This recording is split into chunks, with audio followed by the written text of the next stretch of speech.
Bonjour et bienvenue sur la chaîne de Maître Phare Tarot.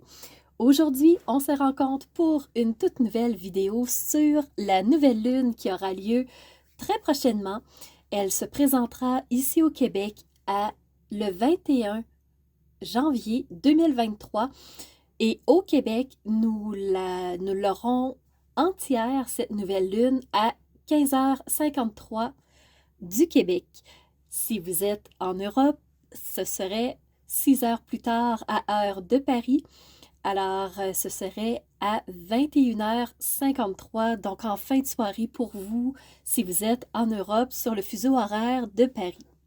Ici au Québec, nous l'aurons en plein après-midi et on va regarder tout de suite à quoi ressemble le ciel parce qu'il sera très mouvementé, ce ciel, pour la nouvelle lune. En tout cas, c'est les énergies, en tout cas, qui se présentent prochainement, que vous pouvez dès lors ressentir à compter de maintenant, peut-être même avant, parce que c'est des énergies qui sont assez bousculantes quand même. Vous allez voir sur la carte du ciel.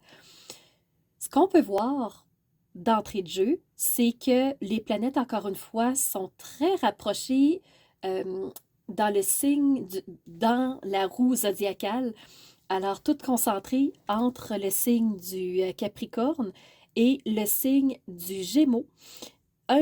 Deux seuls éléments seulement se retrouvent dans les signes euh, dont j'ai pas parlé en fait, c'est le nœud lunaire sud et la lune noire. Donc, ces deux éléments qui sont comme à l'extérieur de tout le reste. Tous les autres éléments, les planètes sont toutes concentrées ensemble, ce qui fait qu'il y a beaucoup d'aspects. Et c'est ce qu'on va regarder ensemble. La nouvelle lune va prendre place dans le signe du Verseau. Alors, le Soleil et la Lune vont se rassembler à 1 degré 33 minutes du Verseau, ce qui veut dire que le Soleil va tout juste avoir fait son entrée la veille dans le signe du Verseau et le 21, comme je vous disais, à 15h53, Lune et Soleil vont se relier pour former la nouvelle Lune. Alors, nouvelle Lune égale ou est synonyme de nouveauté, de renouveau. Alors, est-ce qu'on aurait un vœu à faire pour ce nouveau cycle lunaire-là? C'est le temps d'insuffler notre intention pour cette nouvelle lune. Parce que vous allez voir, ça va bouger beaucoup. Alors, des éléments ont repris leur marche directe. Alors, Mercure va tout juste avoir repris sa marche directe. Alors, il était rétrograde jusqu'au 19 janvier. Et là, il a repris Mercure, sa marche directe dans le signe du Capricorne. Il est dans la même maison, le même signe zodiacal que Pluton. Pluton qui est en voie de sortir lui aussi. Il va bientôt faire une petite plongée dans le Verseau avant de revenir dans le Capricorne parce qu'il est très confortable. C'est sa zone de confort. Il est là depuis longtemps. Et il n'est pas prêt encore à être dans le Verseau complètement, mais il va bientôt faire une petite plongée. Donc, il va en faire quelques-unes comme ça avant de réellement prendre place dans le Verseau. Mais pour l'instant, il est encore Pluton dans le signe du Capricorne avec Mercure. Une autre planète qui a repris sa marche directe, c'est de l'autre côté de la roue zodiacale. Euh, donc, presque en face, dans le fond, dans le signe du Gémeaux, on a Mars qui est présentement, en tout cas au moment de la nouvelle lune, il est retourné en marche directe. Mars, c'est l'action, c'est vraiment ce qui nous insuffle d'avancer, c'est notre impulsion, c'est notre moteur vraiment vital, notre moteur corporel. Et Mars a repris sa marche directe. Pour Mercure, une petite présentation rapide des personnes qui ne le connaîtraient peut-être pas complètement, c'est que Mercure représente la communication, représente les échanges, représente le côté intellectuel, représente vraiment les mots qui sont choisis, représente tout ce qui est de décortiquage intellectuel. Donc vraiment, Mercure, c'est la communication. Le fait que Mercure ait repris sa marche directe, ça permet justement que la communication redevienne plus fluide, redevienne plus positive, redevienne plus cadrée, plus facile à suivre. Donc vraiment, Mercure, le fait qu'il soit en marche directe, va être plus facilitant pour tous. Donc, vu qu'il est dans la maison du Capricorne, ben, peut-être que les Capricornes vont le ressentir davantage. Et du côté de la planète Mars, qui est en Gémeaux, donc vu que le signe du Gémeaux héberge Mars en ce moment, ben, c'est très possible que vous en soyez plus conscient, mais on a tous des sensations, on a tous des répercussions, des impacts de chaque planète en soi. Alors, chacun peut le vivre à sa façon, de façon explosive, de façon plus posée, mais on peut tous le vivre chacun à notre façon. Avant d'enchaîner avec les aspects, j'aimerais prendre le temps de vous parler euh, de deux énergies qui ne font pas partie des aspects que je vais aborder. Alors, c'est deux carrés. Des carrés, c'est des défis à dépasser. C'est pas quelque chose qui est insurmontable, c'est pas une énergie négative dont on doit avoir peur, mais c'est des défis à surmonter. Et ces carrés-là, les deux que je vais vous présenter, se forment entre Mercure, qui est toujours dans le signe du Capricorne, et des éléments qui sont dans le signe du Bélier. Alors, Mercure va premièrement former un carré avec Chiron. Chiron, ce n'est pas une planète, c'est un astéroïde, mais moi j'aime beaucoup en tenir compte parce qu'il a vraiment des impacts assez puissants sur nous. Et le fait que Mercure soit en carré avec Chiron, ce que ça fait, c'est que Mercure, c'est la communication, c'est le fait de choisir des mots, c'est le fait de dialoguer avec l'autre, d'être compris dans une conversation, un échange qu'on a avec soi ou avec d'autres personnes. Chiron, c'est l'observateur, c'est celui qui regarde pour avoir une vue d'ensemble de tout ce qui se passe. C'est aussi celui qui prend soin de la santé de la personne. Donc, Chiron, on pourrait l'appeler un peu le médecin du ciel. Alors, qu'est-ce qu'il va soigner? Qu'est-ce qu'il va guérir? Est-ce qu'il va vraiment jouer ce rôle de guérisseur ou il ne l'endossera pas? Donc, ici, on a un carré entre la communication et la guérison, quelque chose à soigner, quelque chose à prendre soin de, du moins. Et vu qu'on a un défi, eh bien, moi, je le mettrais de façon très large. Peut-être que pour cette nouvelle lune-là, est-ce que moi, à titre de personne, je communique ce qui me fait du bien? Est-ce que je communique là où j'ai des petits bobos? Est-ce que je communique là où il y a des petits couacs, des manques d'énergie, des blocages, ou si je les garde pour moi de peur d'avoir des répercussions? Par exemple, si on regarde côté professionnel, est-ce que je vais oser dire que dans mon corps, il y a des choses qui sont plus faibles? Est-ce que j'ose regarder du côté de ma santé? Est-ce que ça va bien?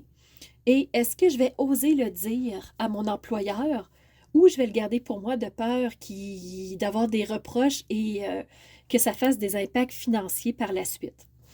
Donc, le défi à dépasser, c'est est-ce que je vais être honnête, intègre dans ma communication? Est-ce que je vais oser aborder cette thématique-là, premièrement, avec moi-même? Est-ce que je vais oser regarder réellement la situation? Et ensuite, est-ce que je vais oser partager à autrui, soit à un conjoint, famille, ami, collègue, quelque chose qui aurait besoin d'être soigné? Donc, je laisse ça en général à chacun, on pourra l'appliquer dans notre quotidien. Le deuxième carré, c'est aussi avec Mercure et ce carré-là se forme avec Jupiter qui est presque pile sur notre milieu du ciel. Le milieu du ciel, c'est notre façon d'interagir avec le monde. C'est notre façon dont on est vu par l'extérieur. Le milieu du ciel, c'est vraiment notre côté le plus brillant, notre côté le plus extériorisé par rapport à la société. Jupiter est presque pile dessus. Le milieu du ciel est à 3 degrés et Jupiter est à 4 degrés. Jupiter, c'est celui qui fait prendre forme, c'est celui qui donne naissance, c'est celui qui fait grandir, qui fait rendre les choses plus volumineuses. Et il y a présentement un carré entre Mercure et Jupiter. Donc, qu'est-ce qui va se passer au point de vue de la communication? Est-ce qu'on va trop en dire? Est-ce que notre communication va prendre des allures vraiment exagérées? Est-ce qu'on va dépasser les limites au niveau de la communication?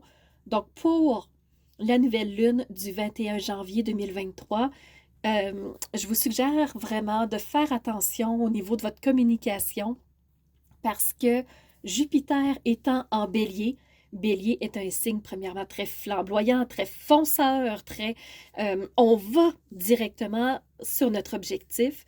Et là, il y a un carré avec Mercure, donc communication, dialogue, choix des mots. Est-ce que mon ton de voix est sec? Est-ce que je respecte l'autre au point de vue de la communication ou pas? Et ce qu'on voit avec le carré, c'est que c'est peut-être pas aussi respectueux, peut-être que les mots sont peut-être un peu plus tranchants, un peu plus directs, blessants. Alors, ça pourrait amener à des conflits. On y va maintenant avec les 3 aspects. Alors, ces 3 triangles.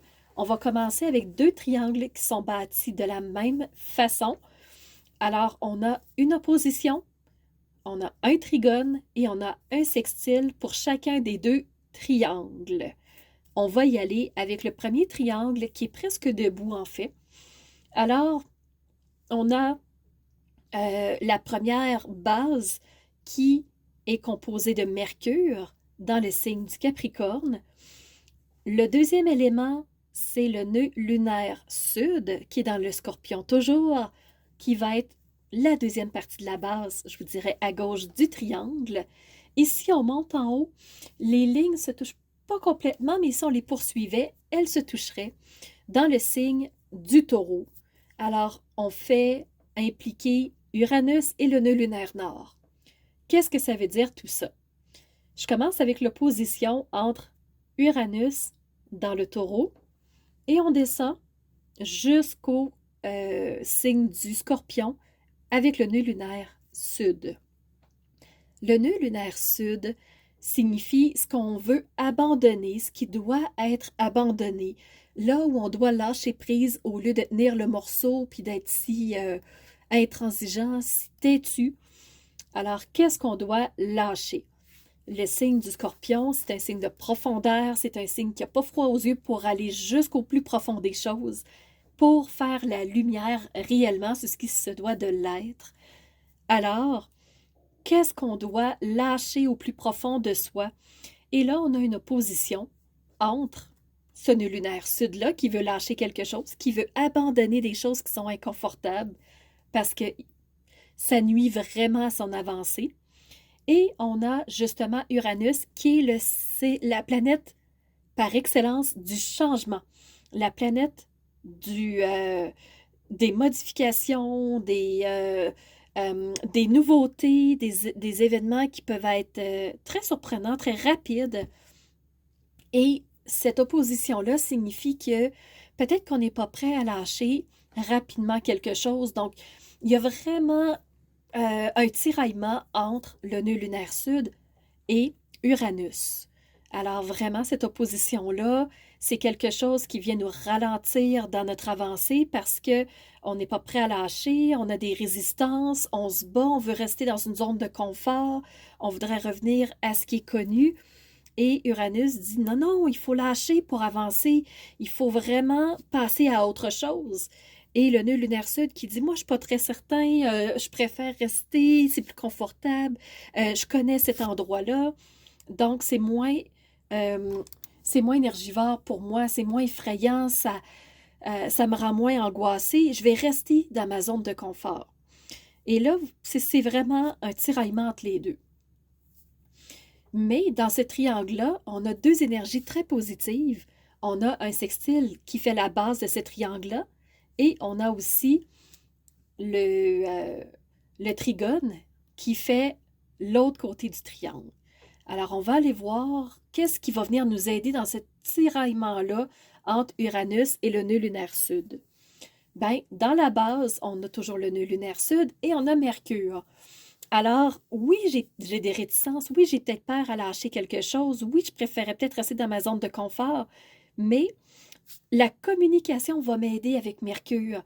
Je vais vraiment mentionner pourquoi, je vais discuter, je vais dialoguer, je vais vraiment amener mon point de vue tout en écoutant celui de l'autre.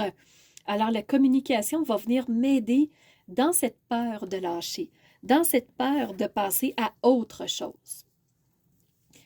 Et l'énergie la plus positive de ce triangle-là, c'est le trigone entre Mercure et le nœud lunaire nord. Alors, plus je vais communiquer, plus je vais mentionner ce que je veux, plus je vais être à l'écoute et de moi et de l'autre, plus je vais être capable d'aller vers ce que j'aimerais, plus je vais être capable de trouver des solutions, plus je vais être capable de trouver du soutien pour aller vers ce qui me fait vraiment envie, vers ce qui m'attire au plus profond de moi, mais qui me fait peur. Donc, j'ose pas lâcher. Alors, c'est vraiment ça le premier triangle qu'on a. Le deuxième triangle bâti avec exactement les mêmes énergies, mais pas les mêmes éléments. Donc, on va y aller avec le triangle qui fait intervenir cette fois-ci la nouvelle lune, qui fait intervenir Jupiter directement sur le milieu du ciel et la lune noire qui se trouve en Lion. Alors, allons-y tout de suite avec l'opposition. Donc, ce triangle-là, on pourrait dire qu'il y a deux oppositions. Donc, on va en parler ensemble. Alors, la lune noire, c'est toutes nos zones d'ombre, c'est ce qui nous amène du flou, c'est ce qui nous empêche de tout voir, c'est le voile qu'on pourrait avoir sur les yeux. Alors, la lune noire, c'est ça, elle joue le rôle de, je te dirai pas tout, on va garder un côté vaporeux, un côté brouillard, un côté, je te montre quelques éléments, mais pas le tableau complet. Alors, c'est ça, la lune noire. La lune noire est en opposition avec Pluton. Pluton, c'est la planète de il faut faire du ménage, il faut enlever des choses, s'il faut désagréger, s'il faut détruire, s'il faut... euh, ben, on va enlever des choses pour être capable de rebâtir par après. Alors, Pluton, c'est ça. On fait du ménage, on défait, on enlève pour être capable de reconstruire par après. Mais on ne sait pas trop qu'est-ce qu'il faut défaire parce que la lune noire, ça met de l'ombre, ça cache les choses. Alors, on ne voit pas trop, on n'est pas complètement certain de ce qu'on doit enlever. C'est ce qui fait qu'on n'ose pas trop lâcher, tantôt avec le nœud lunaire sud, parce qu'on ne voit pas trop les choses. On a ce voile qui nous empêche de voir. On a cette zone d'ombre. Donc, c'est des peurs, c'est tous ces monstres internes qu'on a, qu'on pense avoir et qui nous empêchent de voir clairement la situation, qui nous empêchent d'être efficaces, qui nous empêchent d'avancer vers. Donc, on a cette première opposition-là. La lune noire nous empêche d'être véritablement nous-mêmes avec le soleil qui est l'éclat, qui est notre personnalité même, qui est le fait de vouloir s'exprimer. Alors, la lune noire vient voiler un peu qui nous sommes. Alors, on ne sait pas trop à qui on a affaire, on ne sait pas trop si on devrait parler, on ne sait pas trop à qui on devrait parler. Donc, c'est des temps qui sont troubles. On n'est pas tous sur la même longueur d'onde. Ça bouge énormément. Donc, on ne sait pas trop à qui on peut faire confiance, à qui on pourrait dire les choses. Alors, c'est ici que la lune noire vient impacter. En plus, la lune noire vient jeter un voile d'incertitude, une obscurité. Elle vient comme euh, déstabiliser, je vous dirais, la lune, qui est le côté subconscient, qui est le côté émotionnel, qui est le côté intuitif. Alors, en plus de pas trop savoir comment on peut briller, comment on peut interagir avec les gens, ben on a ce côté, mes intuitions sont pas claires, c'est un peu voilé, j'ai l'impression que ma radio n'est pas tout à fait sur les bonnes ondes, ça griche. Donc, ça nous rend inconfortable, ça nous rend anxieux, ça nous rend émotionnellement euh, plus irritable, plus vulnérable, je vous dirais, avec cette lune noire-là qui forme le triangle dont on est en train de parler. La base, c'est toujours avec cette nouvelle lune-là, qui est toujours en Verseau et qui va aller rejoindre Jupiter. Alors, oui, il y a des ondes d'ombre, il y a des ondes d'incohérence, il y a des ondes de, euh, vraiment voilées, qui sont pas tout à fait éclairées. Notre Soleil n'arrive pas à les éclairer complètement, mais on sait que Jupiter va venir s'accorder avec la Lune pour lui les renforcer. Il va vraiment venir les appuyer. Il va dire, écoutez, la lumière, on en a besoin, alors on continue vers le chemin qu'on voulait prendre. On continue à prendre confiance en soi. Écoutez quand même vos intuitions. Donc Jupiter, il fait non, non, non. Euh, Tu peux compter sur moi, je vais t'aider, appuie-toi sur moi, la nouvelle lune, je vais t'aider à briller, je vais t'aider à mieux comprendre les choses, à mieux cerner les choses. Donc, c'est la base de ce triangle-là qui, euh, qui a des oppositions avec la lune noire. La lune noire, elle, elle fait, ben oui, tu vas peut-être les aider, hein, Jupiter, mais tu as un trigone avec moi. Qu'est-ce que ça veut dire, ce trigone-là? C'est une fantastique énergie. C'est pas des éléments qui vont combattre un l'autre. C'est Jupiter lui dit, je me range du côté de la nouvelle lune. La lune et le soleil ont besoin de nous, ont besoin de notre lumière. Alors, lune noire, j'ai besoin que tu coopères avec moi. Est-ce que tu peux m'aider? Donc, c'est Jupiter qui va venir aider ce triangle-là à faire baisser cette zone d'obscurité-là, euh, diminuer notre sentiment de peur par rapport à notre zone d'ombre. C'est Jupiter qui va vraiment être le héros, je vous dirais, de ce triangle-là, parce qu'un trigone, c'est une énergie très, très, très positive. Alors, la lune noire va lui dire, d'accord, je vais t'aider et tu vas m'aider en même temps. Donc, on va vraiment travailler de concert. Donc, au lieu d'être un contre l'autre. Et le dernier aspect que j'aimerais discuter avec vous, vous la voyez, c'est le triangle, encore une fois, base sextile et deux côtés avec des quinconces. Donc, les lignes vertes, on appelle ça des quinconces.